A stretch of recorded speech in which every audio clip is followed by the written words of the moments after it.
This work is paid for by crowdfunding. If you watch it, you pay for it. Simple. Get a creator pass or a t-shirt now.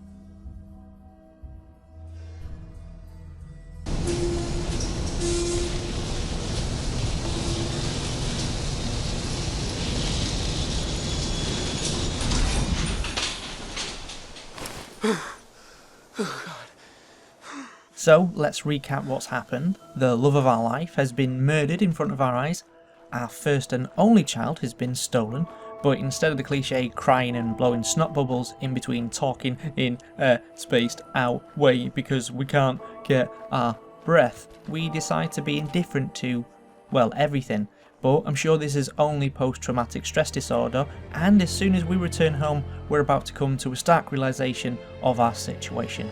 Then, our voice protagonist will silence all the detractors who wanted the player to be silent in this role-playing game, as the tidal wave of emotion comes crashing down on the player, and we're all washed away by the performance, leaving us all damp but happy that our cynicism has been cleansed away, leaving us content and surrounded by mud crabs, just to round off this metaphor.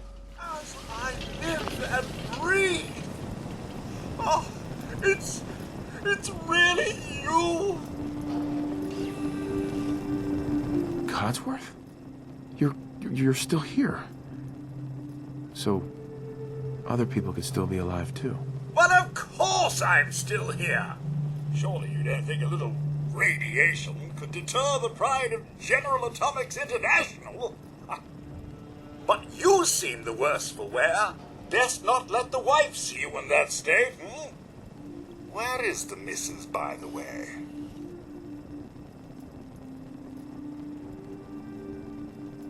They came into the vault. Maybe you saw them, armed, wearing strange outfits. Only Miss Rosa's boy running around in his Halloween costume more than a week early. I swear, the nerve of that woman leaving her brat unsupervised. Ha ha, not like this family, sir. You and the missus have always been such a responsible couple.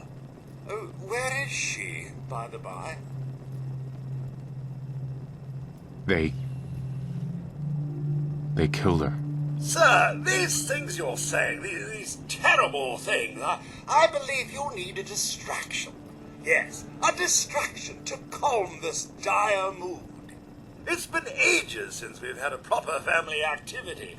Checkers, or perhaps charades. Sean does so love that game. Is the lad with you? Sean's been kidnapped. But I'm going to find him. I'm going to get my son back. It's worse than I thought. You're suffering from hunger-induced paranoia. Not eating properly for 200 years will do that, I'm afraid. 200 years? What? Are you? A bit over 210, actually, sir. Or give or take a little, for the Earth's rotation and some minor dings to the old chronometer. That means you're 2 centuries late for dinner. Perhaps I can whip you up a snack? You must be famished. Codsworth, you're acting a little bit weird. What's wrong? Oh, sir, it's been just horrible. 2 centuries with no one to talk to, no one to serve. I spent the first 10 years trying to keep the floors waxed, but nothing gets out nuclear fallout from vinyl wood. Nothing! And don't get me started about the futility of dusting a collapsed house. And the car! How do you polish rust? What do you know, Codsworth? I'm afraid I don't know anything, sir. The bombs came and all of you left in such a hurry. I thought for certain you and your family were dead. I did find this holotape. I believe the missus was going to present it to you. as a surprise. But then, well, everything happened. A holotape? What's on it? I believe it's a private message for you. My etiquette protocols would not permit me to play it for myself. Any standard holotape reading device should be able to play it back.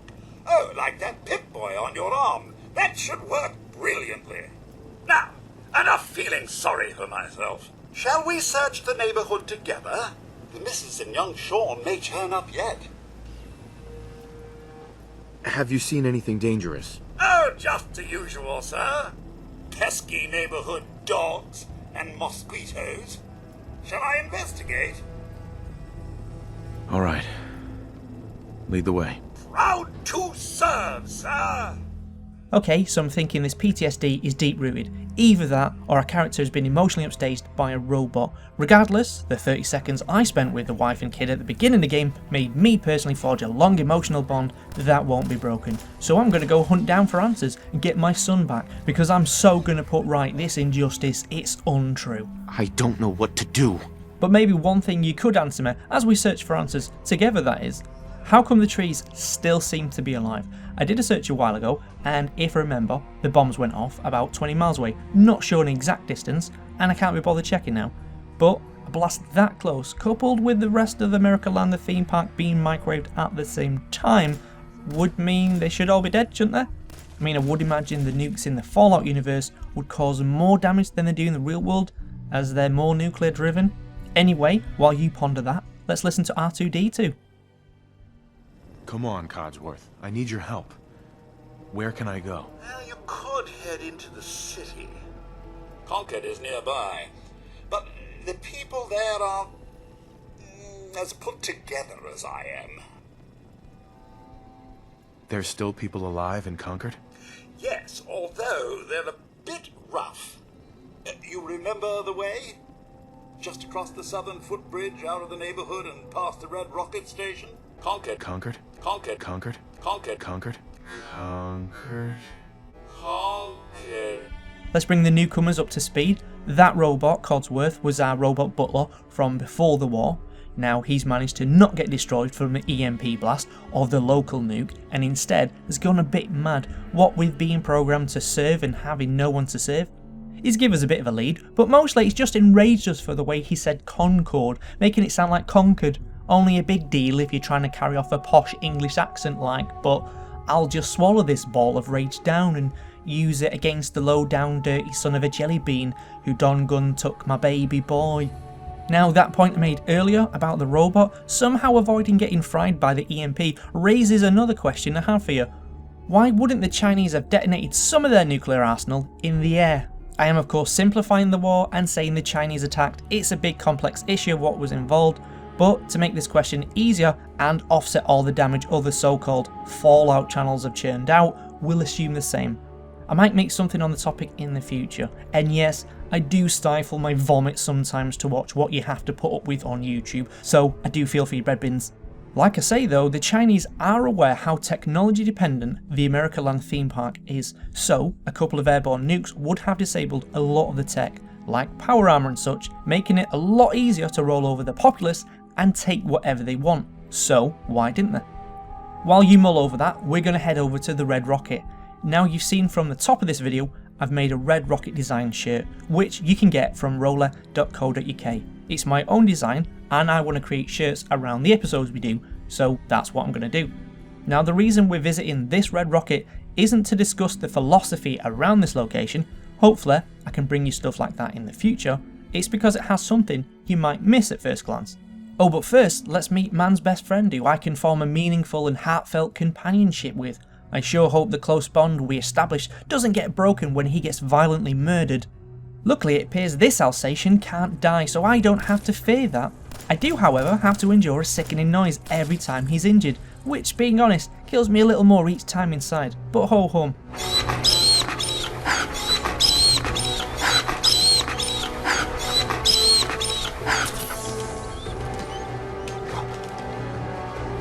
I'm sure he'll be no mither as we check out this place I want to show you. So if we head out the back of the Red Rocket, we find this little hidey hole. It mentions a cave on the computer in the building that talks about this, but it's still easy to overlook. Between the information on the computer, the piece of paper found inside the cave, and all the radioactive junk, we now know this was a dumping ground for the people who work here. This gives us an insight into the Fallout world's view on health and safety, and whether nuclear energy will ever be a safe option. You know, the stuff you keep locked in metal barrels that has to be stored in concrete bunkers for 1 billion years, hidden in secret locations to stop terrorists using it as a weapon. Also, have to be a tad careful, it's not allowed to seep into the water table where it will poison absolutely everything. Yeah, that clean energy source. Right, it's time we went on from here, likely to Concord. Concord, like Concorde airplane, not Concord airplane. We'll move on towards Concord and see if there's anything interesting there. Maybe unearth a few more questions that make this game seem more interesting than it actually is. Maybe lay the groundwork for some theory videos which some people will miss as light-hearted entertainment, instead think I'm presenting cold scientific fact because they don't understand the word theory is used outside of the scientific field and doesn't mean the same thing. But we know, don't we? We know it's just light-hearted fun because we're crazy cats. Now forgive me, I'm overcome with emotion from the loss of me missus. I'm gonna get my kid back and I'm gonna look into that blue yonder, full of them emotions about getting my boy back. Yeah, sure, I seemed a bit distracted in this episode, but I'm sure in the next episode I'll be a volcano of feelings and action. No doubt sniffing out where my boy is real easy like. Oh yeah, check out the shirts and passes.